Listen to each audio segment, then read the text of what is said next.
ॐ यो ब्रह्माणं विदधाति पूर्वं यो वै वेदांश्च प्रहिणोति तस्मै तं हदेवमात्मबुद्धिप्रकाशं मुमुक्षुर्वै शरणमहं प्रपद्ये मुमुक्षुर्वै शरणमहं प्रपद्ये। ॐ शान्तिः शान्तिः शान्तिः। सच्चिदानन्दरूपाय विश्वोत्पत्त्यादिहेतवे तापत्रयविनाशाय श्रीकृष्णाय वयं नुमः। शङ्करं शङ्कराचार्यं केशवं बादरायणं सूत्रभाष्यकृतौ वन्दे भगवन्तौ पुनः पुनः। ईश्वरो गुरुरात्मेति मूर्तिभेदविभागिने व्योमवद्व्याप्तदेहाय दक्षिणामूर्तये नमः। ॐ शान्तिः शान्तिः शान्तिः। श्रीमद् भगवद गीता बड़ा प्यारा ग्रंथ है और उसमें साधक के लक्षण बताए हैं कि साधक को क्या करना चाहिए। और जब वो साधक परिपक्व हो जाता है तो सिद्ध हो जाता है, तो सिद्धों के लक्षण भी हैं, साधक के लक्षण भी हैं और सिद्धों के लक्षण। साधक उनको प्रयत्न करता अपने जीवन में उतारने के लिए, सिद्ध उतार चुका होता है। यदा संहरते चायं कुर्मोऽङ्गानीव सर्वशः इंद्रियाणीन्द्रियार्थेभ्यस्तस्य प्रज्ञा प्रतिष्ठिता।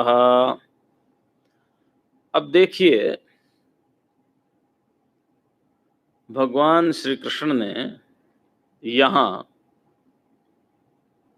मुख्य रूप से 3 बातें बताई हैं, अगर आप ध्यान देंगे तो। पहली बात उन्होंने बताई, आत्मन्येवात्मना तुष्टः, अर्थात निदिध्यासन।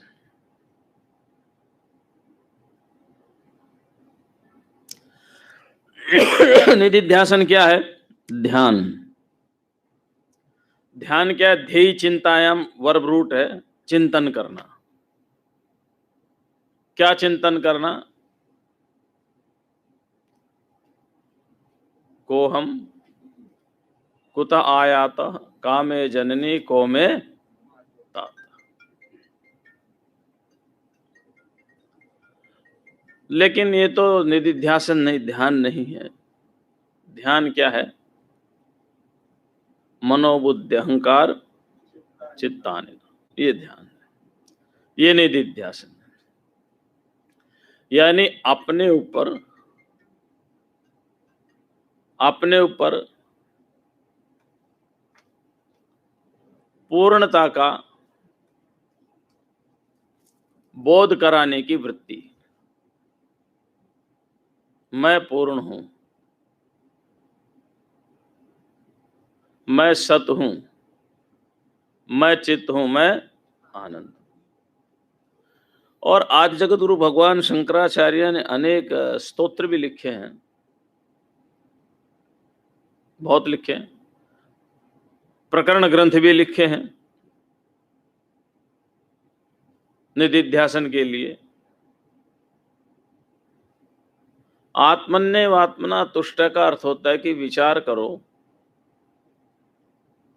चिंतन करो अपनी पूर्णता का। जहां अपूर्णता होती है वहां कामनाएं होती, कामनाएं, और यहां संपूर्ण कामनाओं का त्याग है। अब ये कामनाओं का त्याग भी, संपूर्ण कामनाओं का त्याग भी दो व्यक्ति के लिए है। एक तो वो जो सिद्ध हो चुका है, एक वो जो साधना कर रहा है। साधना करने वालों के लिए शुभ कामनाएं त्याग नहीं होती, समझ रहे हैं ना। जो सिद्ध हो गया उसके लिए शुभ और शुभ कोई कामना होती नहीं है। साधक के लिए शुभ कामनाएं त्याग नहीं होती हैं, शुभ कामनाओं का उसको आश्रय लेना होगा। अगर शुभ कामनाओं को छोड़ देगा तो ये इच्छा नहीं होगी कि चलो मैं गुरु के पास चलता हूं, गुरु शरणागति ग्रहण करके मैं वेदाध्ययन करता हूं, वेदांत का चिंतन करता हूं। ये शुभ कामना है। लेकिन जो सिद्ध हो गया है उसके लिए सर्वान कामान प्रजाहाति। हमें थोड़ा सा ये गुरु परंपरा से जब शास्त्र पढ़ते हैं तो ये चीजें समझ में आती हैं, क्योंकि सिद्ध के लिए कामना है ही नहीं। उसके दृष्टि में दूसरा कोई है नहीं जिसकी चाह की जाए।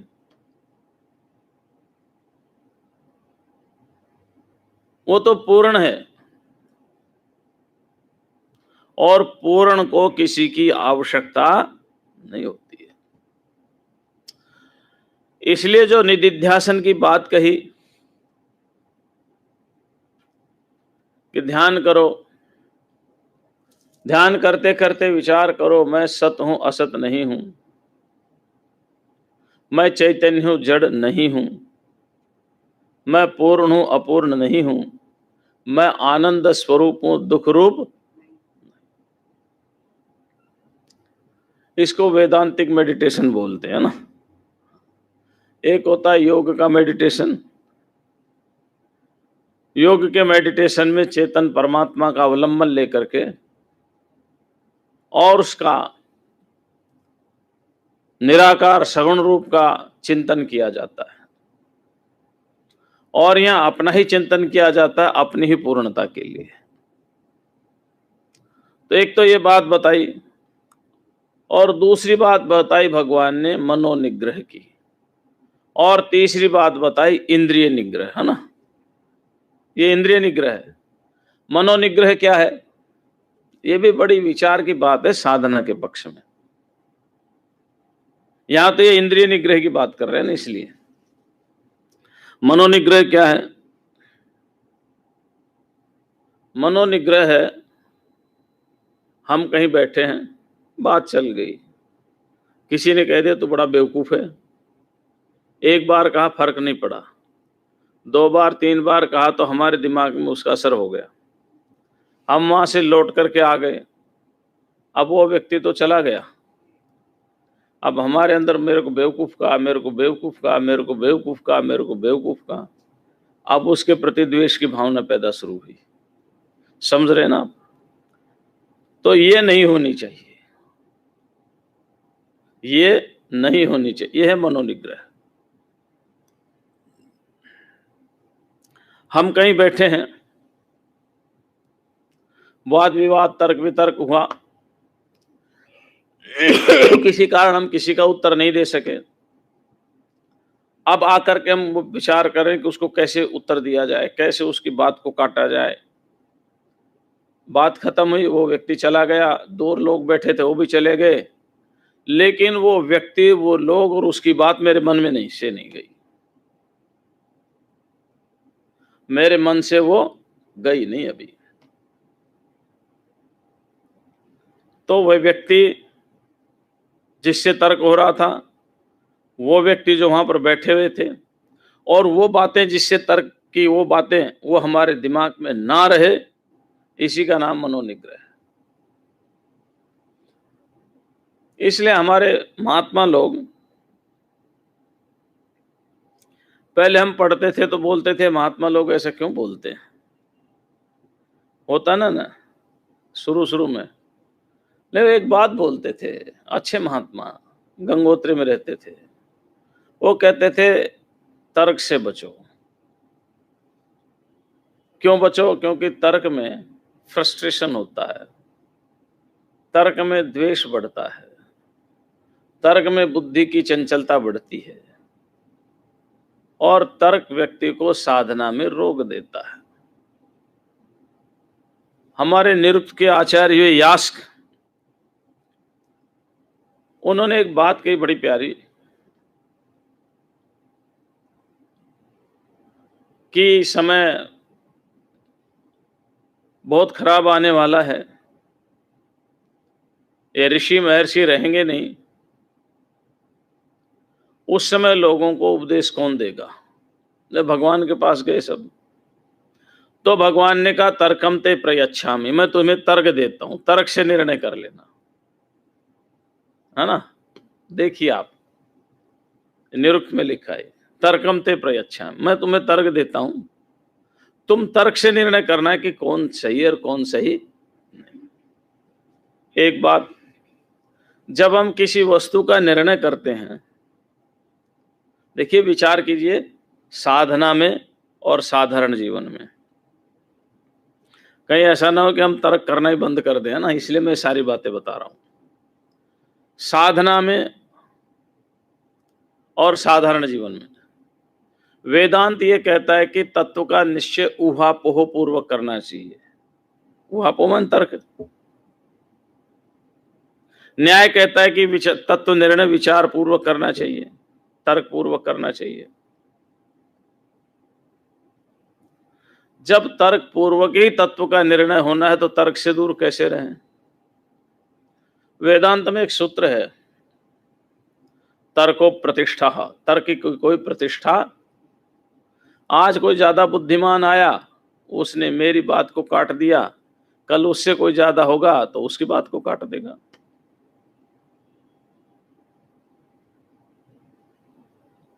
तर्को प्रतिष्ठा श्रुतयो विभिन्ना नैको मुनिर्यस्य वचः प्रमाणम धर्मस्य तत्वम निहितम गुहायाम। ये है तर्क से बचने का उपाय। अनेक ऋषि महर्षि हुए हैं, सबके अलग अलग मत हुए हैं,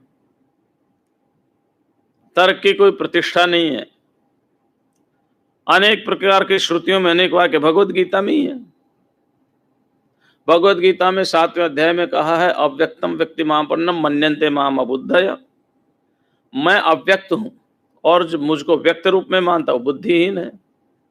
12वें अध्याय में कह दिया कि जो मुझ अव्यक्त की उपासना करते हैं उनको दुख ज्यादा मिलता है। अब कौन सी बात माने, है ना। यहां बहुत बहुत आपको इस तरह के वाक्य मिलेंगे। एक तरफ कहते हैं सारे संसार को मैं ही बनाता हूं, दूसरी तरफ कहते हैं प्रकृतिम च पुरुषम च विद्यानादि उभावपि। ये तो गुरुमुख से पढ़ते हैं ना, तब ये शास्त्र समझ में आते हैं, नहीं तो इसमें बहुत कंट्राडिक्टरी स्टेटमेंट्स आपको दिखाई देंगे। समझ रहे हैं ना। इसलिए धर्म से तत्वम निहितम गुहायाम, धर्म का तत्व अपने हमारे हृदय रूपी गुहा में छिपा हुआ है, उसको निकालना है। तो उसको निकालने के लिए तर्क कितना सहायक है।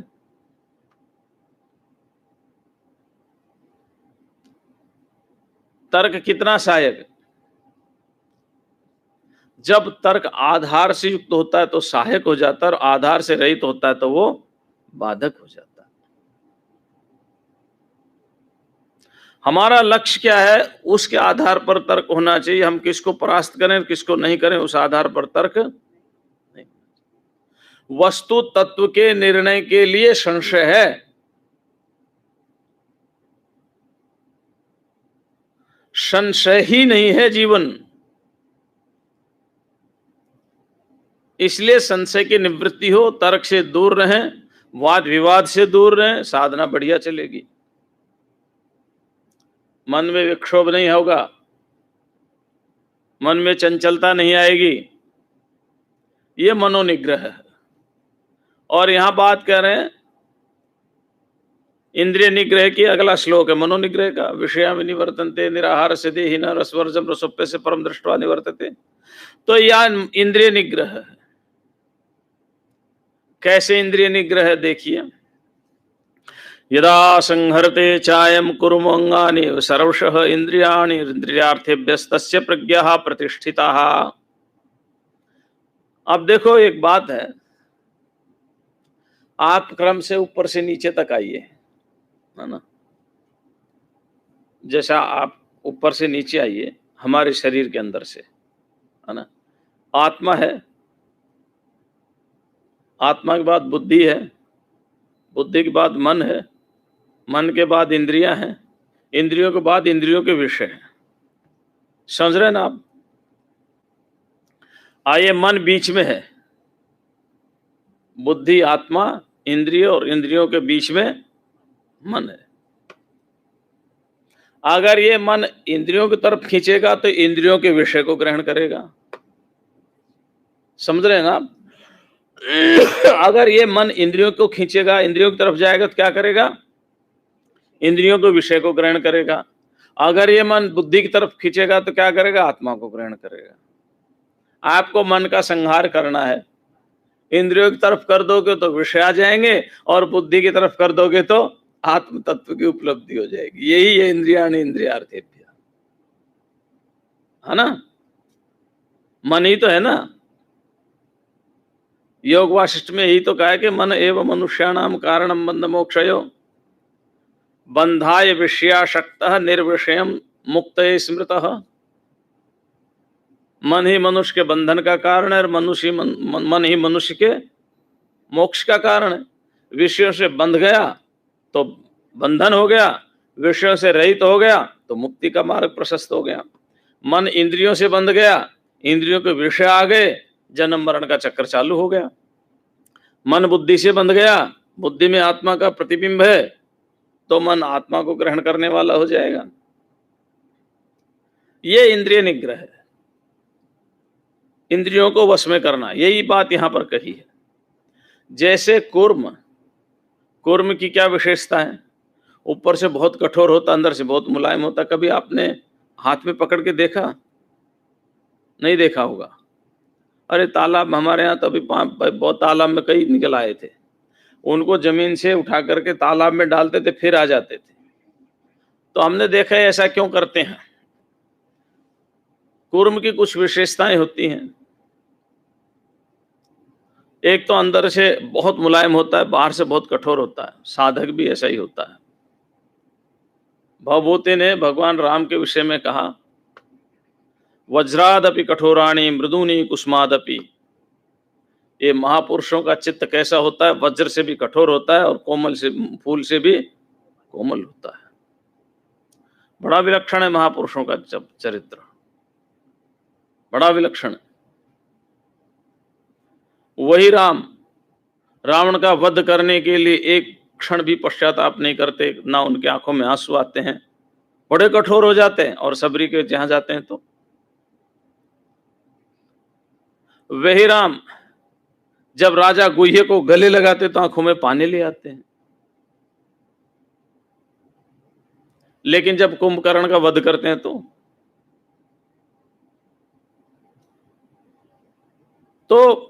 अंदर से हम बहुत मुलायम हो। साधक को अंदर से बहुत मुलायम होना चाहिए।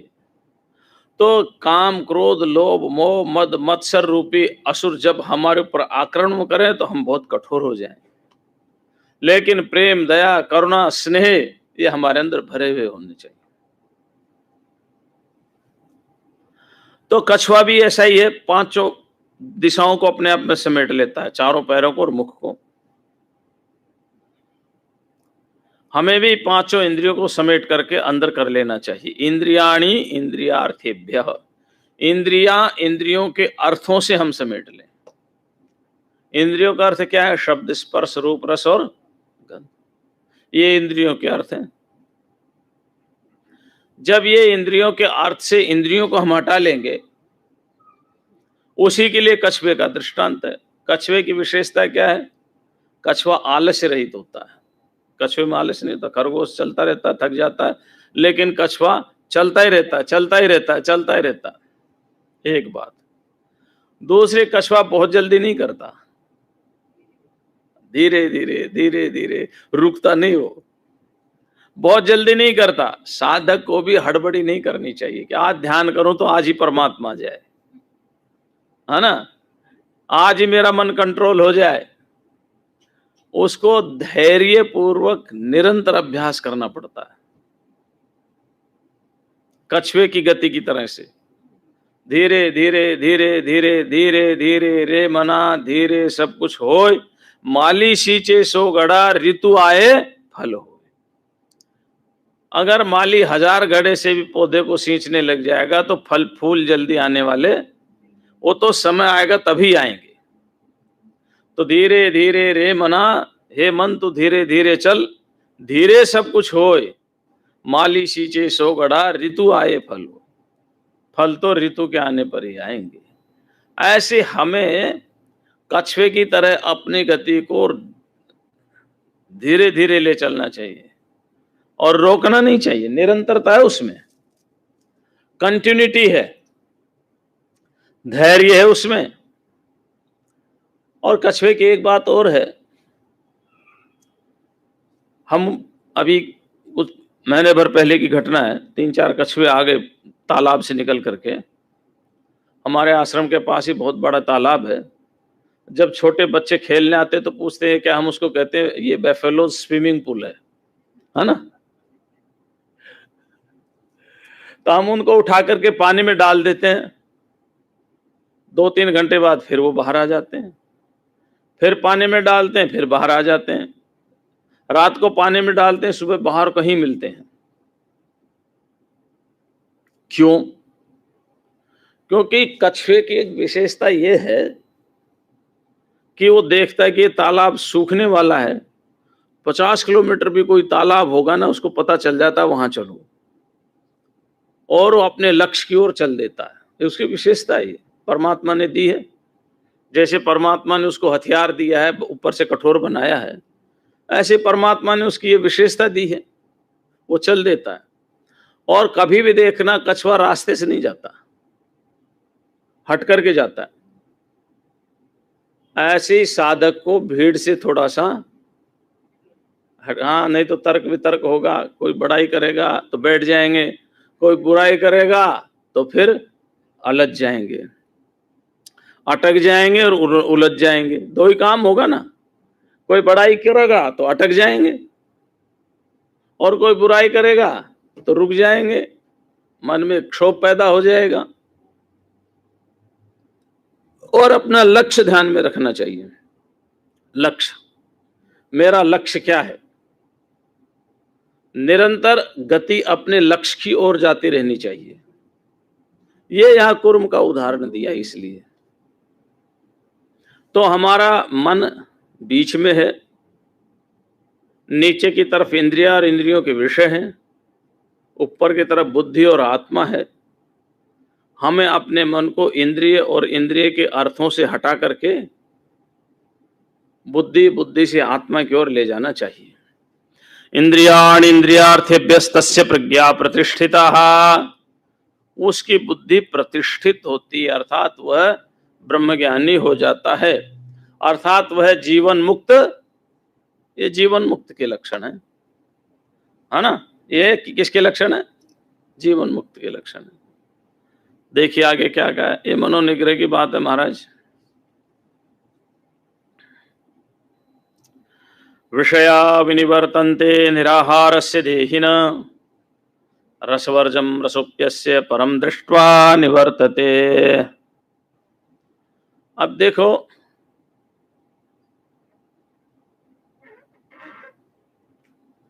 एक तो होता है विषय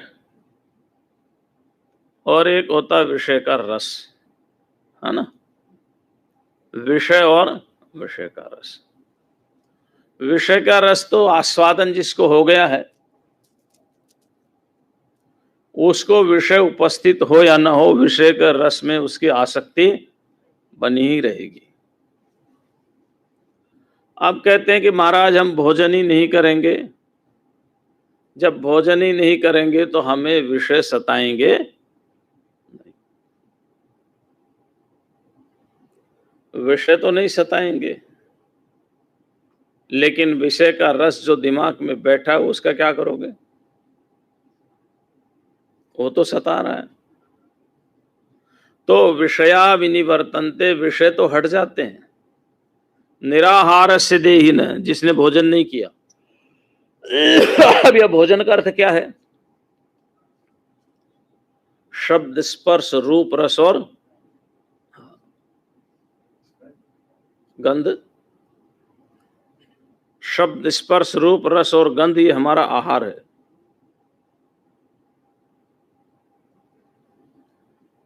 अब आहार, हम वाल्मीकि रामायण पढ़ रहे थे तो उसमें विभांडक ऋषि के पुत्र ऋष्यशृंग की एक कथा आती है। महाभारत में थोड़ा उसको दूसरे ढंग से प्रस्तुत किया। बात वही है, कहने में थोड़ा सा भेद है। महाभारत में ये कहा कि जिस समय रोमपाद के राज्य में वर्षा नहीं हो रही थी और वहां के पुरोहितों ने, पुरोहित बोले तो आज की तरह से नहीं थे, ब्रह्मवेत्ता ऋषि होते थे उस समय, उन्होंने कहा अगर ऋष्यशृंग तुम्हारे राज्य में आ जाएगी तो वर्षा हो जाएगा। ऋष्यशृंग को लाए कौन? तो कुछ गणिकाओं को भेजा और कुछ गणिकाएं वहां गान करने लगी, मधुर मधुर गीत। जब मधुर मधुर गीत करने लगी तो अब ये ऋष्यशृंग तो जंगल में रहे थे, इन्होंने ना नर देखी थी ना नारी देखा था। अब चूंकि ये मृगी से पैदा हुए थे, अब ये भी एक लंबी कथा है, उसकी बात अब नहीं कर रहे हैं, मूल उद्देश्य में आ रहे हैं। तो मृग को संगीत बहुत पसंद है, तो उसके अंदर माता पिता के संस्कार आते नहीं आते, तो संस्कार तो आएंगे नहीं माता पिता का, हमारे संस्कार ही हमारे काम आएंगे, लेकिन हमारे माता पिता का कुछ अंश भी हमारे शरीर में आता ही है। तो वो मृगी को स्वर पसंद है, इनको मधुर स्वर सुनाई दिया तो इनके कान खड़े हो गए, कौन है? ये ध्यान में बैठे थे, उधर वो मधुर संगीत से आलाप कर रही थी गणिकाएं। तो घराने होते थे ना पहले, घराने ये गणिकाओं के ही होते थे पहले। ये जयपुर घराना है, ये ग्वालियर घराना है ना, ये फलाना घराना है, ये जितने भी संगीत के घराने होते थे गणिकाओं के होते थे। तो अब वो सोचा ये इतने मधुर संगीत कहां से आ रही है। वो ध्यान में बैठे हुए थे, लेकिन संगीत का लोभ वो छोड़ नहीं सके। वो बाहर निकल के देखते हैं तो मधुर आवाज आ रही। अब उन्होंने ना नर देखा था, नारी देखी थी। उन्होंने सोचा ये भी कोई ब्रह्मचारी होंगे, वेद गान कर रहे होंगे। वो उनके पास चले गए और वो बंधन में आ गए। बंधन में आ गए तो एक विषय के उपभोग से, यानी शब्द के श्रवण से उपभोग किया ना, शब्द सुन करके, और ऋष्यशृंग बंधन में आ गए। उनकी शादी हो गई शांता से। तो भले ही उनके पास अब से पहले कोई संगीत सुनाने वाला नहीं था, आहार नहीं था, लेकिन वासना थी, रस था, और जैसे ही आहार मिला वैसे ही वो रस उद्भूत हो गया, और उद्भूत हो गया तो बंधन में आ गए। मान लो हम आहार को ग्रहण नहीं करेंगे, लेकिन अगर कभी आहार मिल जाए तो वासना हमारे अंदर उसकी पड़ी हुई है, वो वासना अपना काम कर देगी, वासना अपना काम कर देगी। इसलिए विषय तो वहां से हट जाते हैं, लेकिन रसवर्जम, उनका जो रस है रस माने राग। भगवान शंकराचार्य ने कहा रस शब्दो रागो प्रसिद्ध, रस शब्द राग के लिए प्रसिद्ध है। उसका जो रस है, उसका जो राग है, वो अभी संस्कार के रूप में विद्यमान रहता। अच्छा देखो, हम गंगोत्री में थे, बहुत साल रहे हम वहां साधना में। तो एक दक्षिण भारत के महात्मा थे। भोजन तो वहां सभी रोज ही बनाते थे, चावल भी रोज बनते थे, ऐसा तो है नहीं चावल नहीं बनते थे। लेकिन एक दिन एक महात्मा ने सबको भोजन पर इनवाइट किया, वैसे ही, कोई भंडारे के हिसाब से नहीं, प्रेम के हिसाब से। और वो भी दक्षिण भारत के थे। उन्होंने दक्षिण भारत का भोजन बनाया, जो मूल रूप से दक्षिण भारत का, उसी स्टाइल में सारा भोजन बनाया। भोजन करके महात्मा बोलते हैं दूसरे, बोला हाँ बहुत दिनों बाद आज भोजन किया है। अब ये भूखे तो थे नहीं, चावल ही खाते थे वहां भी, लेकिन जो संस्कार थे रस्म के, वो रस्म तो रोज नहीं बनती थी ना वहां। तो संस्कार उद्भूत हो गए, उनको लगा मैंने भोजन ही आज किया है। हम अपनी बात बताएं, हम शुरू में गुजरात आए, एक परिवार में थे, 3-4 दिन हो गया। और कभी तो दाल में गुड़ डाल दें, कभी कुछ डाल दें, कभी कुछ डाल दें। 3-4 दिन बाद हमने कहा यहाँ भोजन नहीं बनता, लिटरली बात। तो बोले भोजन नहीं तो और क्या था। अब उनके लिए बहुत स्वाद भोजन था, अब हमें तो दाल मतलब उसमें गुड़ डाल दिया तो लगता पता नहीं क्या बना दिया। तो ये क्या है, ये संस्कार है। क्या है, एक के लिए वो भोजन है, दूसरे के लिए नहीं है तो भोजन ही। तो ये वासना है, ये संस्कार है, राग है। हम उस राग में रंजित हो जाते हैं और ना समझे से भूल जाते हैं, भाई इसको तो छोड़ना ही है, उधर पूर्ति ही तो करनी है। कहीं का भोजन मिल जाए, प्रत्येक भोजन उस देश के वातावरण के अनुसार बना है, व्यक्ति की रुचि से नहीं बना। तो लेकिन फिर भी राग है, तो रसह रागह, रस का अर्थ यहां क्या है, राग। राग बना रहता है महाराज, राग नहीं जाता। राग कब जाएगा, तो देखिए बड़ी सुंदर बात कही।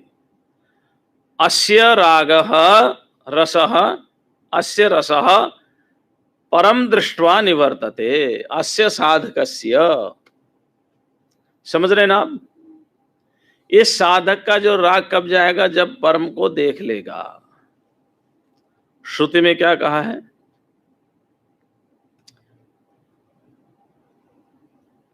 बड़ा प्यारा कहा है, तस्मिन दृष्टे परावरे।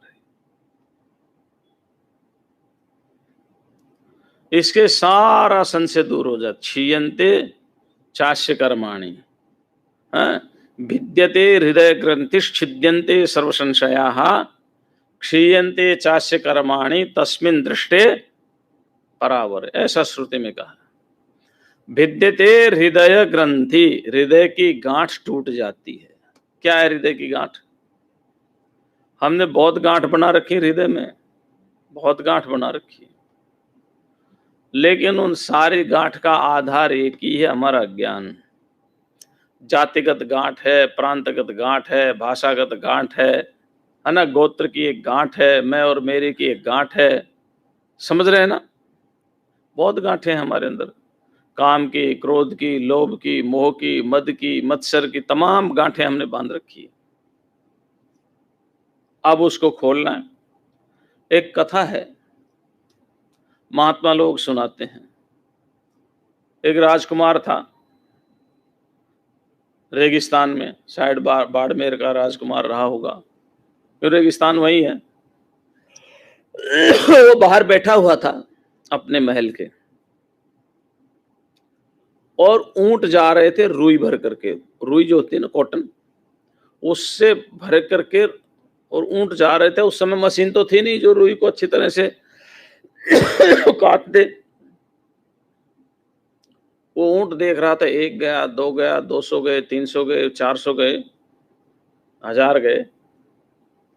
और उसके दिमाग में आ गए, इतने सारे ऊंट गए, इतने रुई को ढंग से बनाएगा कौन? कातना बोलते हैं हमारे तरफ, इधर पता नहीं क्या बोलते हैं, है ना? इसको काटेगा कौन? अब वो दिमाग में आ गया और पागल हो गया। राजा ने बहुत इलाज करा, अब रहस्य किसी को पता नहीं कि पागल क्यों हुआ है। बहुत इलाज कराया, ठीक नहीं हुआ। एक दिन कहीं से चलते हुए एक महात्मा वहां पर आ गए। महात्मा को बताया, राजा ने मेरा लड़का ऐसे ऐसे, उन्होंने कहा मिलाओ, मिलाया। कैसे हुआ? तो राजा ने कहानी बताई कि ऐसे ऊंट जा रहे थे, उसको देख करके पागल हो गया। तो महात्मा ने कहा ठीक है, 4-5 दिन बाद मैं आऊंगा, इसको ठीक कर दूंगा।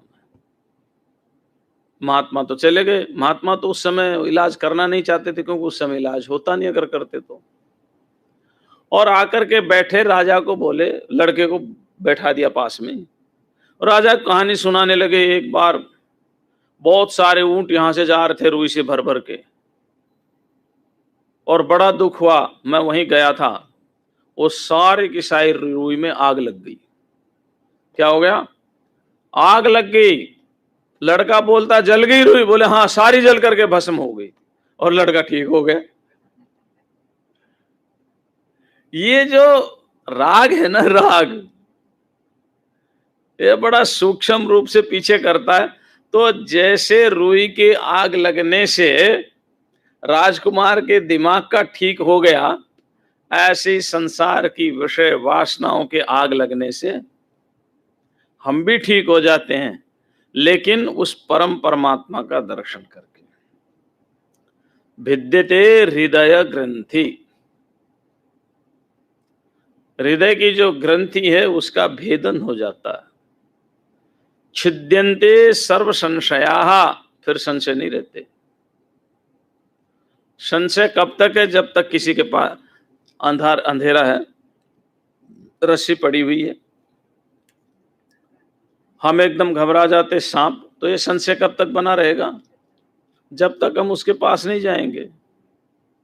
उसके पास चले गए तो संशय की निवृत्ति हो जाएगी। सांप है तो सांप का ज्ञान हो जाएगा, रस्सी है तो रस्सी का ज्ञान हो जाएगा।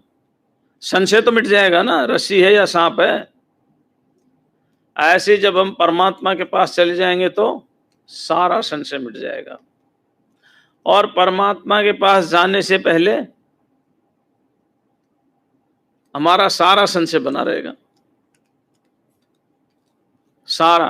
कहते महाराज मान लिया मैं भगवान का भजन करूं, 20 साल लगे, भगवान ना हुए तो?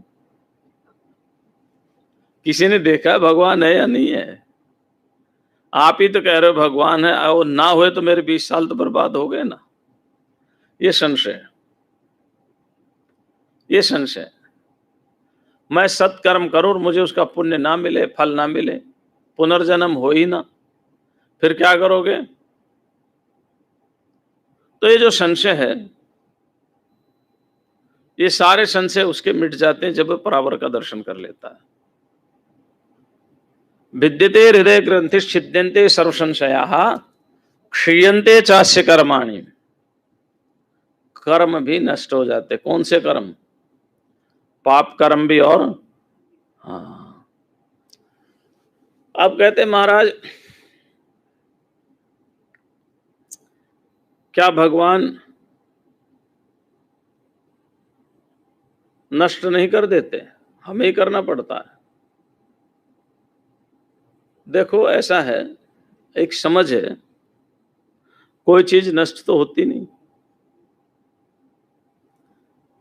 कोई चीज होगी तो नष्ट होगी ना, है ही नहीं तो नष्ट क्या होगी? ये तो हमारी धारणा है बस। धारणा को ही तो दूर करना है। आत्मा तो निर्लेप है। मान लिया मैंने आकाश गंदा है, आकाश तो गंदा है नहीं, आकाश तो निर्लेप है। लेकिन आकाश गंदा है, इसको समझना तो पड़ेगा ना कि आकाश गंदा होता ही नहीं। ऐसे ही इस बात को समझना पड़ेगा कि मैं कभी भी इन विषय से लिपायमान होता ही नहीं। अज्ञान की निवृत्ति होती है। क्या होता है? ब्रह्म ज्ञान नहीं होता। हाँ, महाराज उसको ब्रह्म ज्ञान हो गया। ब्रह्म ज्ञान होता ही नहीं। ब्रह्म ज्ञान किसको होगा? ब्रह्म को होगा क्या? है ना विचित्र बात। भाई ब्रह्म ज्ञान क्या ब्रह्म को होगा? ब्रह्म ज्ञान नहीं होता, अज्ञान की निवृत्ति होती है। उसी को लोक भाषा में हम कहते हैं ब्रह्म ज्ञान हो गया। जैसे कहते हैं रिक्शा इधर आओ, तो रिक्शा थोड़ी आता, रिक्शे वाला आता है ना? रिक्शा नहीं आता, रिक्शा। ऐसे लोक व्यवहार में हम बहुत प्रयोग करते हैं, बहुत प्रयोग करते हैं लोक व्यवहार में। ऐसे शास्त्र व्यवहार में भी हम इन शब्दों का प्रयोग करते हैं कि उसको ब्रह्म ज्ञान हो गया, आत्मबोध हो गया, आत्मज्ञान हो गया। ये व्यवहार की दृष्टि से है। यथार्थ में तो ब्रह्म ज्ञान आत्मज्ञान किसी को होता नहीं है, वो तो उसका स्वरूप है। केवल अज्ञान की निवृत्ति होती है, अविद्या की निवृत्ति होती है। तो अविद्या की निवृत्ति ही हमें करनी, और करना क्या है? लेकिन ये होगी उस परावर के दर्शन करने से। तो विषया विनिवर्तन्ते। वास्तविकता यह है कि यथार्थ ज्ञान के बिना राग का उच्छेद होता नहीं। यथार्थ ज्ञान के बिना।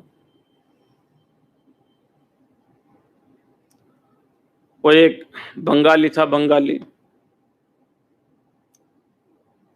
हरिद्वार में स्नान करने के लिए आया। लोगों ने कहा, पंडों ने, भाई यहां कुछ छोड़ करके जाना पड़ता, तुम भी कुछ छोड़ करके जाओ। तो बंगाली ने कहा, मुझे मछली सबसे अच्छी लगती है, चलो इसी को छोड़ जाता हूं, मछली नहीं खाऊंगा मैं। मछली छोड़ करके चला गया। घर गया, पत्नी ने मछली बना दी। उन्होंने कहा, मैं तो नहीं खाऊंगा, मैं तो हरिद्वार में छोड़ आया। पत्नी ने सब्जी बना दी। 1 दिन, 2 दिन, महीना, 2 महीना, साल, 2 साल चला। एक दिन पत्नी ने कहा कि चल मछली मत ले, जो झोल है, झोल पानी पानी, ये झोल तो ले ले। उन्होंने कहा, झोल झोल दे दो। झोल देने लगी, जैसे मछली आई तो उसको रोका पत्नी ने। तो कहता है, बोले जो अपने आप आ रही उसको तो आने दे, जो अपने आप आ रही उसको क्यों रोकती है, ये तो अपने आप आ रही है। तो ये वासना जागृत हो जाती है जब तक हम धर्म का बोध हमारे अंदर नहीं होगा। वो तो पंडे के कहने से छोड़ दिया, वास्तव में थोड़ी छोड़ा था। अगर धर्म बोध है ना, धर्म बोध, धर्म ज्ञान, धर्म की समझ से छोड़ता तो वो वासना फिर रहती नहीं। धर्म समझ करके नहीं छोड़ा था, पंडे के कहने से छोड़ दिया। ऐसे ही हम किसी के कहने से कुछ छोड़ दें तो ऐसा नहीं है कि वो वस्तु सदा सदा के लिए हमसे दूर हो जाती है। जब वस्तु उपस्थित होती है तो उसकी इच्छा बनी रहती है, बनी रहती है। महाराज भर्तृहरि ने एक बहुत सुंदर श्लोक लिखा था।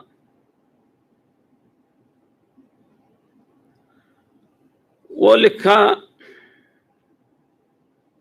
विश्वामित्र पराशर प्रभृतयो वाताम्बुपर्णासनः तेपि स्त्रीमुख सुललितं दृष्ट्वैव मोहंगता ये शाल्यन्यं सकृतं पयोदधियुतं भुञ्जन्ति ये मानवाः तेषाम् इंद्रिय निग्रहो यदि भवेत् विंध्यस्तरेत् सागरम। वो कहते बड़े बड़े ऋषि जो केवल पवन का आहार लेते थे, वायु भक्षण करते थे, अपभक्षण वायु भक्षण करने वाले ऋषि थे, पूर्व जन्म के उद्भूत संस्कारों के कारण उनसे भी गलतियां हो गई।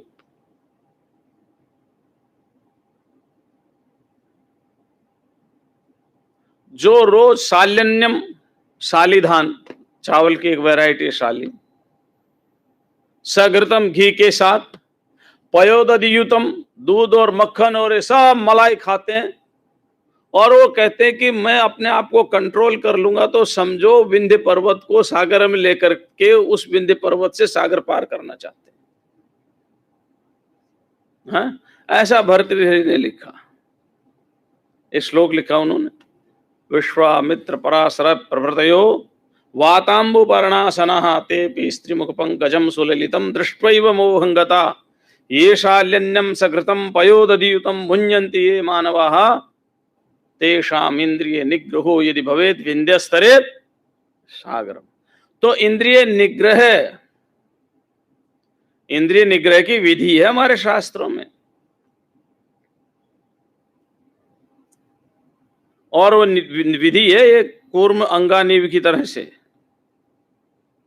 ऐसा नहीं कि आप कुछ भी खाओ पियो और कहो जी अब मैं क्रोध करूंगा ही नहीं, लेकिन क्रोध का विषय उपस्थित होने पर आप संयम कर पाएंगे या नहीं कर पाएंगे ये तब पता चलेगा।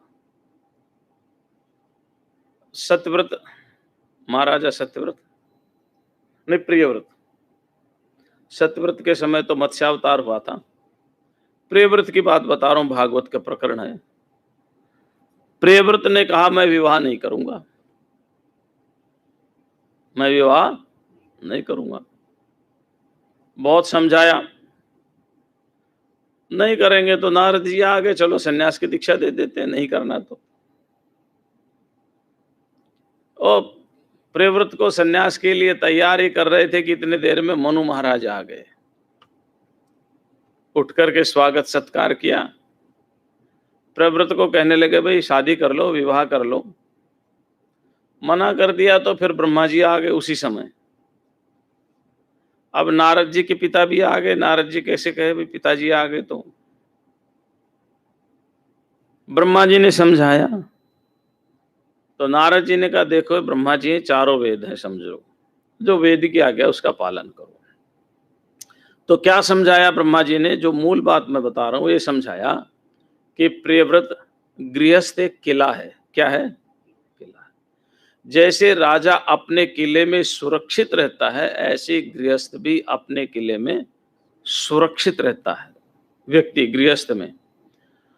अब ये तो ठीक है, उन्होंने शादी करवानी थी तो उदाहरण तो दे दिया, लेकिन किला कैसे है?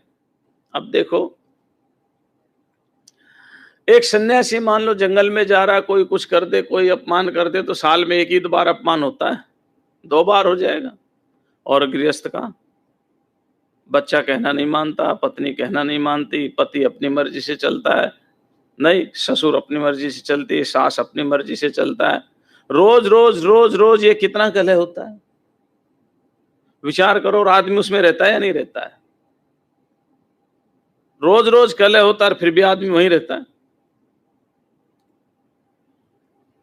चलो इतना भी जाने तो, मान लो किसी का एक आध का ज्यादा का तो नहीं, एक आध के घर में कुछ भी नहीं होता, मान लिया, लेकिन उन परिवार के भरण पोषण के लिए जो पैसा कमा रहा है वहां कितना मान अपमान होता है, कितनी उपेक्षाएं होती हैं और कितनी नहीं होती, विचार करो।